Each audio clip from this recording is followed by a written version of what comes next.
ভাগৱত শুনাৰ লগে লগে আমাৰ আধ্যাত্মিক ভাৱটো আহি যাব। আমি চব দেখোন ঈশ্বৰে সন্তান, কাকনো বেয়াকে ক'ম? মোক বেয়াকে ক'লে যদি মই বেয়া পাওঁ, তেওঁতো বেয়া পাব।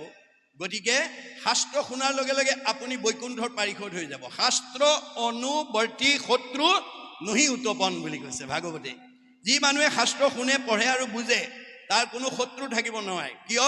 তেওঁ ব্যৱহাৰ কৰিব জানে। কেনেকৈ? সমানত মৈত্ৰী উত্তমাত শতকাৰ, দৰিদ্ৰত দয়া কৰিবেক বাৰম্বাৰ। শাস্ত্ৰ শুনা মানুহে জ্যেষ্ঠজনক সন্মান কৰিবলৈ জানে, সমজনক বন্ধু ব্যৱহাৰ কৰিব জানে, আৰু তেওঁতকৈ নিজজনক মৰমৰ চকুৰে চায়। এইকেইটা নিয়ম যদি আপোনালোকে মানে, আপোনাৰ কেতিয়াও বহি শত্ৰু থাকিব নোৱাৰে। এতিয়া আমাৰ এই ভাগৱতৰ এই দৰ্শনটো নজনাৰ কাৰণে বহুত শাহুৱেকে বোৱাৰীকক দুখ দিয়ে, বহুত বোৱাৰীকে শাহুৱেকক দুখ দিয়ে। এই আধ্যাত্মিক জ্ঞানটো নাই। সেইকাৰণে জনক ৰজাই সীতাক শ্ৰীৰামচন্দ্ৰলৈ বিয়া দিনাৰ বিদায়ৰ সময়ত এই আধ্যাত্মিক শিক্ষা দি পঠিয়াইছে। কি বুলি? আই সীতা, তুমি মোৰ যোনিজাত সন্তান নোহোৱা, তোমাক মই যজ্ঞভূমিত লাভ কৰিছোঁ। যদিও যজ্ঞভূমিত লাভ কৰিছোঁ, তুমি পিতৃ মাতৃ অতি মৰমৰ, অতি স্নেহৰ, অতি আদৰৰ। অজুনিকা তোমাক লভিলো যজ্ঞভূমি, পিতৃৰ মাতৃৰ প্ৰিয়তম জীও তুমি। তোমাক যদিও যজ্ঞভূমিত পাইছোঁ, তুমি পিতৃ মাতৃ এজনী মৰমৰ ছোৱালী। ত্ৰিভুৱন নিৰূপমা তুমি মহাসতী, পৰম দুৰ্লভ আতি লভিলা সুপতি। তুমি ত্ৰিভুৱনৰ ভিতৰতে এজনী ধুনীয়া ছোৱালী আৰু এজন ধুনীয়া স্বামীৰ সান্নিধ্য পালা। আই সীতা, স্বামীৰ সান্নিধ্য পালেই নহ'ব, তুমি তোমাৰ মানে কি থাকিব লাগিব? তোমাৰ দায়িত্ব আৰু কৰ্তব্য আছে। কি? সতী স্ত্ৰী সকলৰ স্বামী হে ভূষণ, কদাচিতো নলংঘিবা স্বামীৰ বচন। তুমি এজনী সতী তিৰোতা হিচাপে তোমাৰ প্ৰথম অলংকাৰ স্বামী বাক্য উলংঘা নকৰিবা। স্বামীক নুসুধাকৈ কলৈকো নাযাবা। স্বামীৰ অন্তৰত দুখ পোৱাকৈ কোনো বাক্য নকবা। অকল স্বামী সেৱাতে আবদ্ধ নাথাকিবা। একচিত্তে সেৱা কৰি বাহা সৰ্বক্ষণে, কৰিবা শুশ্ৰূষা শহু শাহুৰৰ চৰণে। স্বামীৰ উপৰিও যদি শহুৰ শাহুৰ আছে, তেওঁলোককো তুমি যথোচিত শ্ৰদ্ধা ভক্তি মৰম কৰি স্নেহ কৰিবা। অকল তাতেই আবদ্ধ নাথাকিবা। নকৰিবা অৱহেলা দেউৰ সবক, কৰিবা হা দয়া আতি সমস্তজনক। ঘৰখনত থকা দেউৰ ননন্দী জেঠাল বৰ্জনাকে প্ৰমুখ্য কৰি সকলোকে যথোচিতভাৱে মৰম চেনেহ শ্ৰদ্ধা ভক্তি কৰিবা। তেবে তজু শুদ্ধ যশ বাঢ়িব সংসাৰে, ইহ পৰ লোকে সুখ মিলিব তোমাৰে। তেতিয়া তোমাৰ আচৰণ ব্যৱহাৰ মৰম স্নেহত সন্তুষ্ট হৈ শহুৰ শাহুৰে সমাজত ক'ব, মই 2 নম্বৰ চাউল কৰা গাঁৱৰ পৰা এজনী ভাল বোৱাৰী বিয়া কৰাই আনিলোঁ। তোমাক সমৰ্থন কৰাৰ লগে লগে তুমি যেতিয়া তোমাক প্ৰশংসা কৰিব, তুমি শান্তি পাবা, আনন্দ পাবা, আৰু তোমাৰ জীৱই গতি পাব। গাঁওখনৰ পিতৃ মাতৃৰ বংশৰ গৌৰৱ কঢ়িয়াই আনিব, আৰু তোমাৰ আচৰণে সেইখন গাঁৱৰ পৰা বহুত ছোৱালী বিয়া হোৱাৰ পথ প্ৰশস্ত হ'ব। এয়া হৈছে আমাৰ আধ্যাত্মিক দৰ্শন। গতিকে আজি আমি যেতিয়ালৈকে আপুনি অকল পুথিগত ডিগ্ৰী কৰি, মাষ্টাৰ ডিগ্ৰী লৈ, ডক্টৰেট ডিগ্ৰী কৰি, টেট মাষ্টৰণী কৰি বিয়া দিলেই নহ'ব। আজি বহুত ডিগ্ৰীধাৰী ছোৱালী বোৱাৰী শহুৰ শাহুৰৰ অপ্ৰিয় হৈছে। কিয়? তেওঁ ডিগ্ৰী লৈ গৈছে, শহুৰ শাহুৰ আগৰ 6-7 বা LP স্কুলত পঢ়া, সেইকাৰণে তেওঁ মাষ্টাৰ ডিগ্ৰী বা ডক্টৰেট ডিগ্ৰী লৈ যোৱা টেট মাষ্টৰণীজনীয়ে যদি শহুৰ শাহুৰক মান্যতা নিদিয়ে, সেই শহুৰ শাহুৰৰ তেওঁ পুথিগত ডিগ্ৰীয়ে কেতিয়াও প্ৰিয় কৰি তুলিব নোৱাৰে। মনত ৰাখিব কথাটো। আধ্যাত্মিক জ্ঞানবিহীন আমি প্ৰকৃত মানুহ হ'ব নোৱাৰোঁ। সেইকাৰণে প্ৰাচাত্যবিদ শিক্ষাবিদ ৰাইবানে কৈছে, for all round development of student religious education is essential. এজন ছাত্ৰক আমি পূৰ্ণাংগ ছাত্ৰ হিচাপে, মানৱ সম্পদ হিচাপে গঢ়ি তুলিবলৈ হ'লে পুথিগত ডিগ্ৰীৰ লগত আমি ধৰ্মীয় শিক্ষা যোগ দিবই লাগিব। ৰচুই কৈছে, the religious education should be included in the curriculum because it is the religion that the fact of youth can be set on the road to the absolute values, truth, beauty and goodness. সত্য শিৱ সুন্দৰক আৰাধনা কৰিবলৈ হ'লে পুথিগত জ্ঞানৰ লগত আমি ধৰ্মীয় আৰু নৈতিক শিক্ষা যোগ দিবই লাগিব। আজি সেইখিনি অভাৱৰ কাৰণে আমাৰ মাজত অসূয়া, অপ্ৰীতি, হিংসা জ্ঞাল হৈ আছে। যিদিনাখন আপোনাৰ সেই আত্মবোধ হ'ব, বিষ্ণুবৈ দেখে যিটো সমস্ত জগত, জীৱন্ততে মুক্ত সিটো চিৰকালত। এই আত্মবোধটো আমাক ভাগৱতে জগাই তুলিব। সেইকাৰণে এই অনুষ্ঠানটো আপোনালোকে নেৰিব। ই কেনেকৈ আপোনালোকৰ জীৱনলৈ, সমাজলৈ, উঠি অহা প্ৰজন্মলৈ আমাৰ পৰিৱৰ্তন আনিব, সময়েহে ক'ব পাৰিব। আমাৰ ভাগৱতে কৈছে, দৈব্যবশে যদি সাধুৰ সংগ পায়, নিশ্চয় জানা তাহাৰ স্বভাৱ দূৰ হয়। বেয়া ল'ৰাও ভাল হ'ব, বেয়া ছোৱালীও ভাল হ'ব, বেয়া বোৱাৰীও ভাল হ'ব, বেয়া শাহুও ভাল হৈ যাব। যদি আমি এই ভাল পৰিৱেশ দিব পাৰোঁ। সেইকাৰণে কৈছে দিন ভৈলে ধন কুটুম্বক চিন্তা কৰে, নিদ্ৰা স্ত্ৰী আলাপনে ৰাতি আয়ু হৰে। আপোনালোক নিজকে সোধক, ৰাতিপুৱা শুই উঠাৰ পৰা গধূলা খোৱালৈকে কেৱল মাত্ৰ ধন টকা পইচা ইন্দ্ৰিয় সুখ ভোগ পুত্ৰ ভাৰ্যা কেনেকৈ পোহপাল দি ৰাখিব পাৰোঁ তাৰ চিন্তাতে আমাৰ দিনবিলাক পাৰ হৈ গৈছে। সেইকাৰণে কৈছে মিছা বিষয়কো মাত্ৰ কৰে অভিলাষ। যিবোৰ বস্তু আমি লগত নিব নোৱাৰোঁ তাৰ পিছত আমি দৌৰি আছোঁ। মাধৱদেৱে কৈছে হৰিষি কেৱলে সঁচা মাত্ৰ ৰাম ৰাম ৰাম ৰাম ৰাম অ তান্ত বিনে মিছা যত দেখি শুনি মানে। আমি চকুৰে যিমান দেখিছোঁ কাণেৰে যিমান চব মিছা, আজি আছে কাইলৈ নাই। আমি কি কৰিছোঁ যিটো মিছা তাক আশা কৰি ৰাম ৰাম ৰাম ৰাম ৰাম দুৰাচাৰ মন মৰস কেন অজ্ঞানে। আজি আমি লগত নিব নোৱাৰা ধন টকা পইচা ইন্দ্ৰিয় সুখ ভোগ পুত্ৰ ভাজা চিন্তাত আমি গৈ আছোঁ। আমাৰ বেদে কৈছে ধায়তো বিষয়ান পঞ্চ সংগস্তেষু প্ৰজায়তে সংগাত সংজায়তে কাম কামাত ক্ৰোধ বিজায়তে ক্ৰোধাৎ ভবতি সন্মোহ সন্মোহাৎ স্মৃতি বিভ্ৰম স্মৃতি ভঞ্চাৎ বুদ্ধিনাশং বুদ্ধিনাশাৎ প্ৰণশ্যতি। আপুনি লগত নিব নোৱাৰা ধন টকা পইচাৰ মোহত যদি আপোনাৰ মনটো গৈ থাকে, গতিকে বাসনাত বাধা পৰিলে খং উঠিব। খং উঠিলে মোহগ্ৰস্ত হ'ব। মোহগ্ৰস্ত হ'লে স্মৃতি নষ্ট হ'ব। স্মৃতি নষ্ট হ'লে বুদ্ধি নষ্ট হ'ব। আৰু বুদ্ধি নষ্ট হ'লে পথ বাচিব নোৱাৰি 84 নৰকত যাহ যাব। আজি লগত নিব নোৱাৰা ধনৰ কাৰণে অপকৰ্ম কৰি আজি আমাৰ চকুৰ আগত কোন কেনেকৈ মানে হেৰিয়াত কষ্টত ভুগি আছে আপোনালোকে দেখিছে। এয়া ভাগৱতৰ মত। যদি সেইসকল মানুহে ভাগৱত শুনিলেহেঁতেন তেতিয়াহ'লে পৰৰ ধনৰ আশাত আনক কেতিয়াও অনিষ্ট নকৰিলেহেঁতেন। মনত ৰাখিব কথাটো। সেইকাৰণে আমাক গুৰুজনে কৈছে যত দিব্য ঘৰ বাৰী বস্ত্ৰ অলংকাৰ সবেও নুপুৰে মন এক লোভিয়াৰ। আপোনাৰ মনটো যদি লগত নিব নোৱাৰা ধন সম্পত্তি লোভত পৰি গ'ল, আপোনাক একো বস্তুৰে জোৰা নমৰে। আপোনাৰ মনটো অসন্তুষ্ট হৈ থাকিব। অসন্তুষ্ট প্ৰাণীৰ নখন্দে মন দুখ, তলি কৰে লক্ষ্মী পাইলে নাহি তাৰ অসুখ। যাৰ মনটো অসন্তুষীয়া হৈ থাকিব তাক তলুকৰ সম্পত্তিও শান্তি দিব নোৱাৰে। উপায় কি হ'ব? উপায় ভাগৱতে দিছে যেহি পাৱে তাতে মহাতুষ্ট হুৱে মন, তেৱেহে বিপ্ৰৰ তেজ বাঢ়ে অনুক্ষণ। আপুনি পূৰ্বজন্ম পুণ্যৰ ফলত 2 নম্বৰ চাউলকৰা গাঁৱত আপোনাক য'ত ভগৱানে ৰাখিছে, যি কৰ্ম কৰি যি ফল পাইছে, ভকতিৰ দ্বাৰা সুখে দুখে মুখে জনো চাৰে ৰাম নাম। ভক্তিৰ দ্বাৰা তাতেই সন্তুষ্ট থাকি আপুনি সুখ দুখ সকলো সময়তে ঈশ্বৰৰ নাম ল'বলৈ শিকিব লাগিব। তেতিয়া কি হ'ব? তেজ। তেজ মানে শক্তি, তেজ মানে প্ৰভাৱ, তেজ মানে প্ৰতিভা, তেজ মানে চেহেৰা, তেজ মানে পৰমায়ুস বাঢ়ি যাব। আৰু তাকে নজনাৰ কাৰণে আজি আমাৰ সমাজত ভাগৱতৰ এই দৰ্শন নজনাৰ কাৰণে বহুত বহুত কোৱালিফাইড মানুহ, বহুত উচ্চপদস্থ মানুহ ভগৱানে দিয়াটোত সন্তুষ্ট নাথাকি ৰঙা ঘৰৰ অতিথি হ'বলগীয়া হৈছে। যাৰ কাৰণে দাৰ্শনিক পণ্ডিতে কৈছে we must concentrate as much as we get from God. ভগৱানে যি দিছে আমি তাতেই সন্তুষ্ট থাকিবলৈ শিকিব লাগে। আজি এই কথাটো নজনাৰ কাৰণে বহুত উচ্চপদস্থ বিষয়ত চাকৰি কৰা বহুত উচ্চ কোৱালিফাইড মানুহ ৰঙা ঘৰৰ অতিথি হ'ব লগা হৈছে। হয়নে নহয় চাওক আপোনালোকে এবাৰ কৰি। গতিকে বহুতে চাকৰিৰ পৰা নিলম্বন হ'ব লগা হৈছে। মই আজি এই আসনৰ পৰা আহ্বান জনাম 2 নম্বৰ চাউলকৰা গাঁৱত যিমান বিদ্যাৱন্ত ধনৱন্ত শ্ৰীমন্ত সম্পদশালী লোক নাথাকক কিম্বা ভাগৱত শুনিবই লাগিব। ভাগৱত নুশুনিলে আপোনাক পাৰ্থিৱ ধন বিদ্যা শিক্ষাই আপোনাক প্ৰকৃত মানুহ কৰি তুলিব নোৱাৰিব আৰু জীৱক গতি দিব নোৱাৰিব। জীৱক গতি দিব নোৱাৰিব। গতিকে এই কৰ্ম আঁচনি আপোনালোকে নেৰিব। মহাপুৰুষ শংকৰদেৱে এই নামঘৰটো এনেই দি থৈ যোৱা নাই। আপোনালোকে জন্ম দিয়া ল'ৰা ছোৱালীবিলাকক মহাপুৰুষ দুজনাৰ 6খন 12খন নাটৰ পৰা এখন নাটক যদি প্ৰশিক্ষণ কৰ্মশালাৰ দ্বাৰা যদি ইয়াত পৰিৱেশন কৰিব পাৰে, তেতিয়া বেদে কি বুলি কৈছে? কেশৱ অগ্ৰে গীতং বাদ্যং নৃত্যং য কৰোতি কলৌ নৰহ পদে পদে অশ্বমেধ ফলং প্ৰাপ্নোতি নিত্যস্য। আপোনালোকে জন্ম দিয়া ল'ৰা ছোৱালীকেইটাই আপোনাৰ প্ৰতিটো খোজৰ মূল্য হ'ব এটা অশ্বমেধ যজ্ঞৰ সমান পুণ্য। আৰু যিসকল দৰ্শকে শ্ৰোতাই আহি পেলাই নামঘৰত বহি সেই কথা চাব শুনিব, গীতং বাদ্যং নৃত্যং হৰি কথা শুনে স্বপুণ্যাত্মা তলৈকৰ ওপৰে সংস্থিতা।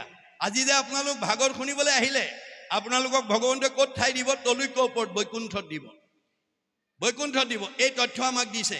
সেইকাৰণে আমি নিজক সংস্কাৰ, শাৰীৰিক, মানসিক, বৌদ্ধিক কেওটা দিশত উত্তৰণ কৰিবলৈ হ'লে আমি ভগৱন্তৰ গুণ নাম গাব, ক'ব লাগিব। এই কথা আমাৰ বিশ্ববিখ্যাত মানে নাট্যকাৰ শ্বেক্সপিয়াৰে কৈছে, mind can be purified by the music, body can be purified by the exercise, both body and mind can be purified by the dance. যি মানুহে বৰগীত গাব, লোকগীত গাব, কীৰ্তন গাব, ঘোষা গাব, ভাগৱত গাব, তেওঁ মগজ শোধন হৈ থাকিব। আৰু যি মানুহে নামত বহি নাম গাব, বাবৈ হাত তালি যিটো কৰিয়া কীৰ্তন, মোৰ প্ৰেম ভাৱত যাৰ আকুল ভৈল মন, মাটিত লুটাৰি পৰে যিটো মহাশয়, সত্যে সত্যে গৈলো সখী তাহাঁতে বিক্ৰয়, মোৰ গুণ গায়া যিটো কৰৈ গীত নৃত্য, নাহি তাৰ ভয় সিটো ভৈলা কীৰ্ত কীৰ্ত। এইবিলাক আমাক আচৰণ দি দেখুৱাই থৈ গৈছে। Both body and mind can be purified by the dance. আপোনালোকে নাচিবলৈও শিকিব দেই। নাচিলে মানে শৰীৰ মন দুইটা সংশোধন হয়। সমাজত লাজ কৰিলে মানুহ নথকা অৱস্থাত লাইফ চাইজ আইনাখনৰ ওচৰলৈ গৈ অকণমান কঁকাল ভাঙি ভাঙি নাচিবলৈ শিকিব।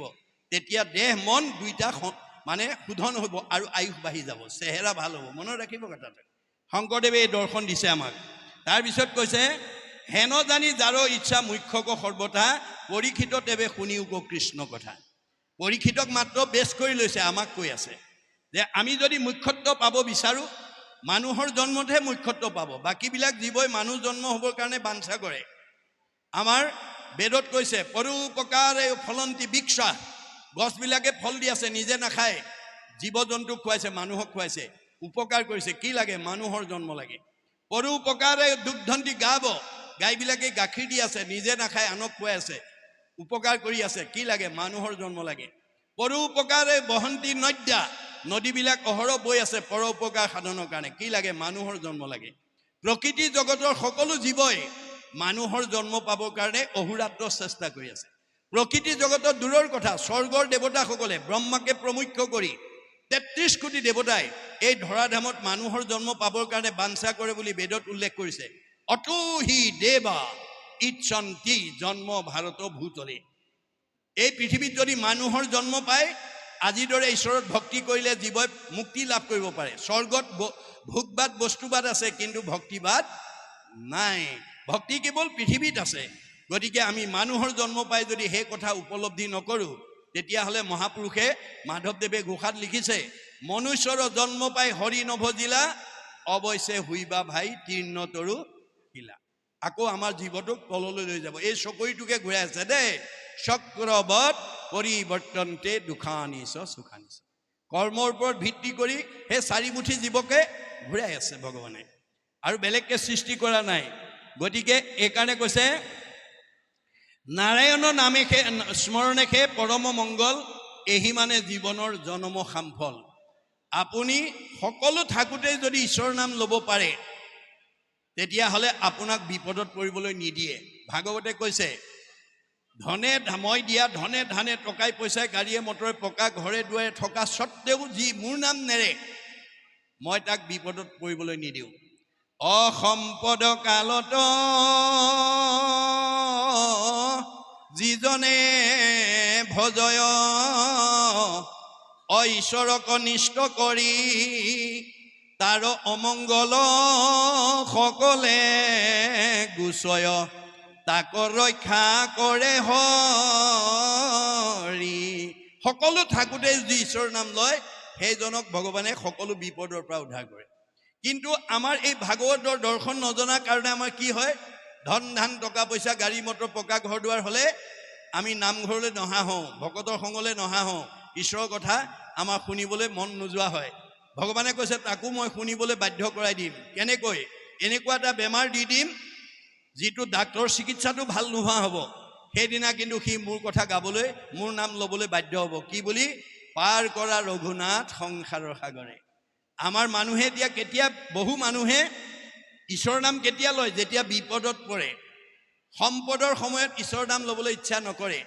সেইকাৰণে গুৰুজনাই ভাগৱতত কৈছে, বিপদত পৰি ঈশ্বৰৰ নাম ল'লে সেইজনক ঈশ্বৰে ভাল পায় বুলি ক'ত কোৱা আছে? আপদ কালত ত্ৰাহি ত্ৰাহিবলৈ নোবোলে সম্পদ কালে অতাংক প্ৰতিতুষ্ট হৈবন্ত ঈশ্বৰ ইটো কোন শাস্ত্ৰে কহে। বিপদত পৰিলে মোৰ নাম লয়, সম্পদত নলয়, সেইজনক মই ভাল পাওঁ বুলি ক'ত লিখা আছে? গতিকে মানুহ সমাজপ্ৰিয় জীৱ, man is a social animal. আপুনি সম্পদ বিপদ সকলো সময়তে গাঁওখনৰ লগত সমাজখনৰ লগত মিলা প্ৰীতিয়ে চলিব লাগিব, তেতিয়াহে আপোনাক সমাজে স্বীকৃতি দিব। সমাজে ভাল পোৱাজনকহে ঈশ্বৰে ভাল পায়, সমাজে বেয়া পোৱাজন ঈশ্বৰৰ কেতিয়াও প্ৰিয় হ'ব নোৱাৰে। এই কথা আমি জানিব লাগিব। এয়া কথা আমাক ভাগৱতে কৈ আছে। তাৰপিছত কৈছে অন্তকালে হৰিস্মৰে যিটো ভাগ্যৱন্ত তাহাৰ মহিমা কহি কোনে পাৱে অন্ত। আজি যে আপোনালোকে ভাগৱত শুনিবলৈ আহিলে, আজিৰ দিনটোৱে আপোনাক কোনদিনা সহায় কৰিব? মৰিবৰ সময়ত। মৰিবাৰ বেলা যাক চিন্তি বৰৈ নৰ উপজিয়া পাৱে পাছে সেহি কলে বৰ। আমি মৰিবৰ সময়ত যিটো চিন্তা কৰি মৰিম, আমাৰ জীৱটোৱে সেই কলেবৰটো ধাৰণ কৰিব। আমি মৰিবৰ সময়ত কেনেকৈ মৰিব লাগে? মুখে বোলা ৰাম, হৃদয়ে ধৰা ৰূপ, এতেকে মুকুতি পাইবা কহিলো স্বৰূপ। মহাপুৰুষে আমাক দৰ্শন দি দিছে যে আমি জীৱশ্ৰেষ্ঠ মানুহ হিচাপে মৰিবৰ সময়ত আমাৰ মুখত ঈশ্বৰৰ নামটো আহিব লাগিব আৰু হৃদয়ত ৰূপটো চিন্তা কৰিব লাগিব। তাৰ কাৰণে 12 বছৰ বয়সত আমি ল'ৰা ছোৱালীক শৰণ দিব লাগিব, 6 বছৰত গুৰু পৰিচয় কৰাই দিব লাগিব। এতিয়া এই কথাটো নাজানি বহুতে প্ৰতিবাদ কৰে, ইমান সৰুতে ল'ৰা ছোৱালীক শৰণ ভজন দিলে কেনেকৈ মানিব? এইটো আপোনাৰ মতহে, আপোনাৰ মতটো কেতিয়াও সমাজত নক'ব। বেদে সেইটো কৈছে জানো? বেদে কি বুলি কৈছে? হেন জানি শিশু কব এৰা আন কৰ্ম ধৰিও কুমাৰ কালে ভাগৱত ধৰ্ম। আমি ল'ৰা ছোৱালীক সৰুৰ পৰাই ভাগৱত ধৰ্ম শিক্ষা দিব লাগিব। আপোনাৰ ঘৰলৈ অহা আলহী অতিথিৰ ওচৰত আশীৰ্বাদটো ল'ব লাগিব। আপুনিহে জানে, মাক বাপেকে জানে স্কুললৈ পঠিওৱা ল'ৰা ছোৱালীকেইটা পঢ়া শুনাত ক'ত দুৰ্বলতা আছে। অংকত দুৰ্বলতা নে, ইংৰাজীত দুৰ্বলতা নে, সমাজ অধ্যয়নত দুৰ্বলতা নে, বিজ্ঞানত দুৰ্বলতা নে, ছবিত দুৰ্বলতা নে, সচেতন মাক বাপেকেহে জানিব। কিন্তু আমাৰ ভাগৱতে কৈছে তুমি ল'ৰাটো বা ছোৱালীজনী কোনোবা বিষয়ত দুৰ্বলতা বুলি জানি সিমানতে সীমাবদ্ধ কৰিলে নহ'ব। তাক সবলতালৈ নিবৰ কাৰণে ভাগৱতৰ আদৰ্শৰে তুমি আগবাঢ়ি যাব লাগিব। ভাগৱতে কি বুলি কৈছে? দৈব্যবশে যদি সাধুৰ সংগ পায় নিশ্চয় জানা তাহাৰ স্বভাৱ দূৰ হয়। আজি কলিযুগৰ কাৰোবাৰ ঘৰলৈ আহি স্বয়ং বৈকুণ্ঠপতি কৃষ্ণই তোমাৰ ল'ৰা ছোৱালীকেইটা আয়ুষ্মান ভৱ, পঢ়া শুনাত ভাল হ'ব, পৰীক্ষাত ভাল হ'ব বুলি আশীৰ্বাদ দিবলৈ নাহে। কোন আহিব? হৰিৰ মূৰ্তিক ভক্তক দেখিবা, শক্তি অনুৰূপে তাৰ প্ৰীতি আচৰিবা। আপোনাৰ ঘৰলৈ ভকত বৈষ্ণৱ ভগৱন্তৰ মানে মূৰ্তি স্বৰূপে আহিব। হৰিৰ মূৰ্তিক হৰি ভক্তক দেখিবা, শক্তি অনুৰূপে তাৰ প্ৰীতি আচৰিবা। আছে যদি ধূপ এডাল জ্বলাব, নাই যদি কঠখনত বহুৱাই ঠাইকণ মচি ল'ৰা ছোৱালীকেইটাক মাতি আনি আশীৰ্বাদ এটা ল'ব। প্ৰভু, ল'ৰাটো অংকত বৰ দুৰ্বলতা, ছোৱালীজনী বৰ অংকত দুৰ্বলতা, অকণমান আশীৰ্বাদ দিয়ক। 10 জনে যদি মূৰত হাত দি ঈশ্বৰে কৃপা কৰিব বুলি আশীৰ্বাদ দিয়ে, সজনৰ আশীৰ্বাদে মিলে কৃষ্ণৰ প্ৰসাদ। শেষ দশমত লিখি থৈ গৈছে গুৰুজনাই। ভগৱানে কৃষ্ণই আহি কেতিয়াও আপোনাৰ ঘৰত এতিয়া পোনপটীয়াকৈ আশীৰ্বাদ নিদিয়ে, ভকতৰ আশীৰ্বাদ দিলেহে তেওঁ কৃপা কৰে বুলি কৈছে। গতিকে কলি যুগৰ মানুহে কৃষ্ণক পাবলৈ হ'লে আমাৰ গীতা ভাগৱতে কৈছে কৃষ্ণক পাইবাৰ জানা ভকতিষে পন্থ, ইহাক কহে গীতা ভাগৱত গ্ৰন্থ। আমাৰ কলি যুগৰ মানুহে ঈশ্বৰক পাবলৈ হ'লে ভক্তিৰ মাজেদি যাব লাগিব। আৰু সেই ভক্তিটো ক'ত কৰিব লাগিব? ভকতত ভকতি দানে কৰু গুৰু দায়া তনয় অধিক। আপুনি জন্ম দিয়া ল'ৰা ছোৱালীকেইটাতকৈও আপোনাৰ ভকতৰ প্ৰতি শ্ৰদ্ধাটো বেছি হ'ব লাগিব। ভকতে যদি আশীৰ্বাদ কৰে ঈশ্বৰে কৃপা কৰিব। ভকতৰ আশীৰ্বাদ বিনা কোনো মানুহে পোনপটীয়াকৈ ঈশ্বৰৰ আশীৰ্বাদ বা ল'ৰা ছোৱালী মানে আশীৰ্বাদ পুষ্ট হ'ব নোৱাৰে। এই তথ্য আমাক দিছে। সেইকাৰণে কৈছে যে আমি মৰিবৰ সময়ত ঈশ্বৰৰ নাম আহিবলৈ হ'লে অৰ্জুনক কৈছে মোৰ ভক্ত যিটো নোহে ভিন্নতাৰ বোল, মৰিবাৰ বেলা কৰে হিয়াকুল ব্যাকুল, লোকে সোমৰা ঐ বোলে বোলা ৰাম হৰি, তাক নুবুলিয়া মৰৈ আয়ৈ বাপ বুলি। আমাৰ ল'ৰা ছোৱালীক যদি আজিৰ দৰে অনুষ্ঠানলৈ নপঠাওঁ, আমি যদি কোনোদিন নাহোঁ, ঈশ্বৰৰ নাম এটা নকওঁ, সেইটো জীৱ মৰিবৰ সময়ত কোনোবাই যদি কৃষ্ণ বুলি কোৱা বুলি কয়, তেওঁ ক'ব নোৱাৰে, আয়ৈ বোপায়ৈ বুলিহে মৰিব লাগিব। গতিকে আমি মৰিবৰ সময়ত ঈশ্বৰৰ নাম হ'বলৈ হ'লে আমি ঈশ্বৰৰ শৰণ ল'ব লাগিব। শৰণে নাম দিব, ভজনে ৰূপ দিব। এতিয়া আমাৰ বহুত মানুহে শৰণ নল'লে বোৱাৰীয়েকৰ হাতে শহুৰ শাহুৰ বা ভকতে নাখায় কাৰণে শৰণটো দিয়াই, অনুশীলন নকৰে, ভজন ল'বলৈ ভয় কৰে। কিয়? শৰণতে ইমান নিয়ম নীতি মানিব লাগে, ভজনততো আৰু আছে, হয় নাই? এতিয়া সেইকাৰণে দাৰ্শনিক পণ্ডিতে কৈছে মানুহৰ আটাইতকৈ ভয় ভাল মানুহ হ'বলৈ। ভাল মানুহ হ'বলৈ মানুহে ভয় কৰে। কিয়? শৰণ ভজন ল'লে বেয়া ভাৱ, বেয়া চিন্তা, বেয়া কৰ্ম, বেয়া খাদ্য, বেয়াবিলাক বাদ দি দিব লাগিব। বেয়াবিলাক বাদ দিলে মানুহ ভাল হৈ যায়। ভাল হোৱাৰ ভয়তে এতিয়া শৰণ ভজন নলয়। আপোনালোকৰ যদি সেইটো ভয় আছে আজি ইয়াতে এৰিব। আপোনালোকে ভজন নোলোৱাকৈ পূৰ্বজন্ম পুণ্যৰ ফলত এই জন্মত পকা ঘৰৰ তলত গাড়ী মটৰত দামী পোছাক পিন্ধি থাকিব পাৰিব, কিন্তু ভজন নোলোৱা জীৱটো ঈশ্বৰৰ ওচৰলৈ যাব নোৱাৰে, সংসাৰত ঘূৰি থাকিব লাগিব। তপস্ফিয়াৰ, টেটস্ফিয়াৰ, আইনস্ফিয়াৰ তিনিটা লেয়াৰতে পুনৰপি জনমম পুনৰপি মৰণম হৈ যাব। কোটি জন্মত হ'লেও আজিৰ দৰে ভাগৱত শুনি সি শুদ্ধ হ'বই লাগিব, নহ'লে সেইটো জীৱ কেতিয়াও ঈশ্বৰৰ ওচৰলৈ যাব নোৱাৰে। এয়া ভাগৱতৰ দৰ্শন। গতিকে সেহি এক শৰণ ভজন অনুপাম কৰ্ণে নুশুনয় আন দেৱতাৰ নাম। আমাৰ আন দেৱতা পূজাটো দূৰৰ কথা, কাণে শুনিলেও অপৰাধ হয় বুলি কৈছে। সেইটোৱে আমাৰ শৰণ ভজন আমাক গুৰুজনাই দিছে। গতিকে যিটো ব্ৰহ্মময় দেখে জগত নিখিল, যত পাপ পুণ্য সমস্ততে নিৰ্বতিল। আপুনি পুণ্য লৈ গ'লেও পৃথিৱীলৈ আহিব লাগিব, পাপ লৈ গ'লেও আহিব লাগিব। পুণ্য লৈ গ'লে সুখ ভোগৰ কাৰণে আহিব লাগিব, পাপ লৈ গ'লে দুখ ভোগৰ কাৰণে আহিব লাগিব। এতিয়া উদ্ধৱে ক'লে যদি পুণ্য লৈ গ'লেও আহিব লাগে, পাপ লৈ গ'লেও যদি আহিব লাগে, তোমাৰ ওচৰলৈ কেনেকৈ যাম? তেতিয়া কৃষ্ণই কৈছে, মাধৱে বুলন্ত সখী শুনা সবে ভেদ, মূৰ ভকতি সে কৰে কৰ্ম বন্ধ ছেদ। আজিৰ দৰে ঈশ্বৰৰ কথা শ্ৰৱণ কীৰ্তন কৰিলে পাপ পুণ্য প্লাছ মাইনাছ 0 হৈ যাব। ভকতিয়ে আমাক এনেকুৱা স্তৰলৈ নিব, নেদু কাকো লজ্জা, নকৰোহো পৰাং মুখ, পৰ দুখে দুখী পৰ সুখে পাওঁ সুখ। সেই স্তৰটোলৈ আমি যাব লাগিব। আমাৰ আনৰ দুখ দেখিলে আমাৰ হৃদয়ে কান্দিব লাগিব, আনৰ সুখত আমি আনন্দ পাব লাগিব। কিন্তু এতিয়া আমাৰ ওলোটা হৈ আছে, আনৰ সুখ দেখিলে হিংসা আহে, আনৰ দুখত আনন্দ কৰে।